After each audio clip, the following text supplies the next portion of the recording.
Bonjour à tous, on se retrouve aujourd'hui pour une petite review de ReZero. Aujourd'hui, épisode 11 qui est quasi intégralement focalisé sur Liliana, sur son histoire, sur ses aspirations, ce genre de choses. Donc, alors qu'elles étaient en train d'affronter Sirius avec Priscilla, et que Priscilla s'était pris un sacré coup, on va découvrir qu'un de ses pouvoirs, c'est de reporter les dégâts qu'elle a subis sur des objets à elle. Actuellement dans l'épisode, on a vu uniquement sur des bijoux qu'elle possédait. Jusqu'à quel point ça s'étend, pour l'instant, on ne sait pas. Donc du coup, Priscilla va bien, va continuer à combattre Sirius, et franchement, elle se défend super bien. Elle aurait pas aussi mauvais caractère, franchement, elle serait géniale. Et donc du coup, elle va un petit peu éliminer les flammes de Sirius avec ses propres flammes, puisqu'elle nous explique que son pouvoir, du coup, c'est elle est capable de brûler, de trancher uniquement ce qu'elle souhaite brûler et trancher. Elle va le montrer un petit peu plus tard dans l'épisode puisque Sirius va prendre en otage la petite gamine, je crois qu'elle s'appelle Tina, qu'on avait vu au tout début de la saison et que Subaru essayait de sauver en même temps que le gamin, qui du coup allait être sacrifié par Sirius. Et donc du coup, voilà, elle tranche Sirius, mais pas la petite. Il va du coup permettre de former toute une barrière de flammes protectrices autour de la tour, ce qui va permettre à Liliana de monter dans cette tour-là, de se percher en hauteur pour pouvoir propager sa parole, son chant sur le plus grand nombre, quoi. Voilà, voilà. Donc on en apprend un petit peu plus sur elle à travers un flashback. Donc elle faisait partie d'une troupe avec sa mère et d'autres chanteurs et troubadours. Mais en fait, alors que sa troupe se concentrait principalement sur les petits villages, elle voulait aller dans la grande ville. Et un jour, du coup, elle décide d'abandonner sa troupe, ses parents et tout, pour partir sur la grande ville. Mais elle va vite se rendre compte que c'est pas si simple que ça, et ça va lui causer quelques problèmes, quoi. Elle va manquer de mourir d'ailleurs, clairement, par les conditions rudes dans lesquelles elle évolue. Parce que vivre de sa passion, c'est honorable, hein. Je serai la première à le défendre. Mais il faut être capable d'assumer le coût de la vie qui va avec, quoi. Tu gagnes pas beaucoup d'argent, la reconnaissance n'est pas toujours celle que tu attends. Donc voilà, faut être prêt à accepter que ça va pas être une voie facile. Et du coup, donc, elle va finir par avoir une révélation à un moment où elle est complètement perdue, elle est à moitié déshydratée et tout, elle va tomber sur une espèce de petite clairière avec une rivière dans la forêt.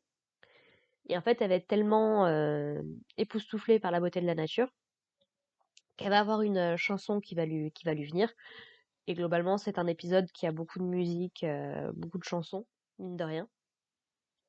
Donc elle va décider de chanter en ville, ce qui va attirer l'attention des gens, mais également ici à Pristella, ce qui va libérer du coup les gens de l'emprise de l'autorité de Cyrus. Voilà. Qu'y a-t-il d'autre à dire? Oui, Sirius mentionne que Iris est le roi des épines, qu'on avait déjà entendu dans l'épisode précédent, se retournerait dans leur tombe en voyant le comportement de Priscilla. Mais pour l'instant, on n'en sait pas plus. Il me semble que Priscilla aura son arc de toute façon plus tard. Mais pour l'instant, voilà, on reste très en surface, on essaye de comprendre un petit peu plus son personnage, et c'est déjà pas mal. Donc elle arrive à défaire Sirius, même si je doute qu'elle soit réellement morte. Je suis pas convaincue à ce niveau-là. Et visiblement, la puissance de Priscilla dépend quand même du moment de la journée. Puisqu'elle dit, donc là, la journée est en train de s'achever, elle a plus les pouvoirs du soleil, et son épée a l'air de perdre en éclat. Donc, est-ce qu'elle est vraiment utile en pleine nuit? Je ne sais pas. Probablement parce qu'elle a quand même des capacités physiques non négligeables. Mais peut-être qu'elle peut pas faire autant appel à ses pouvoirs sur le feu que ce qu'on voyait jusqu'ici. Elle va d'ailleurs réussir à toucher les sentiments, plutôt toucher un nerf chez Sirius, puisque Liliana va lui expliquer que sa façon de voir les choses est complètement stupide, que c'est pas en unissant juste tous les gens de cette façon-là que on atteint le vrai amour ou quoi que ce soit. Chose que Priscilla confirme totalement d'ailleurs. Et en gros, Sirius va essayer de faire taire Liliana. Et Priscilla va lui faire remarquer que bah, elle qui dit que la colère c'est pas bien, machin et tout, bah, elle a succombé à la colère. Et globalement, c'est une bonne partie de son personnage, hein, soyons très honnêtes.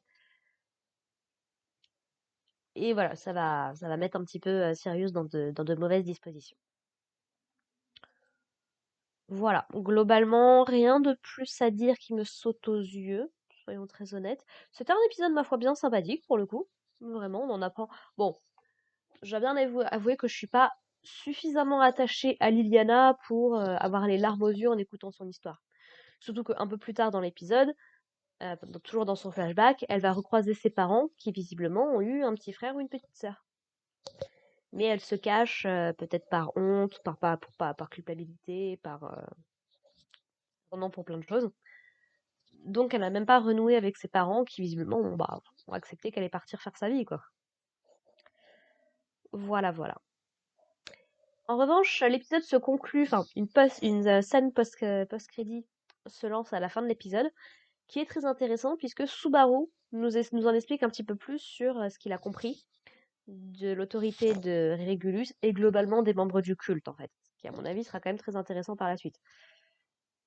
Donc ce qu'il explique, c'est que donc leurs noms font référence à des étoiles, des constellations de son monde à lui, ça on le savait, et en gros que bah, leurs autorités sont liées également à la signification de ces étoiles-là. Beltégeuse par exemple, visiblement l'étoile dont il vient en fait, euh,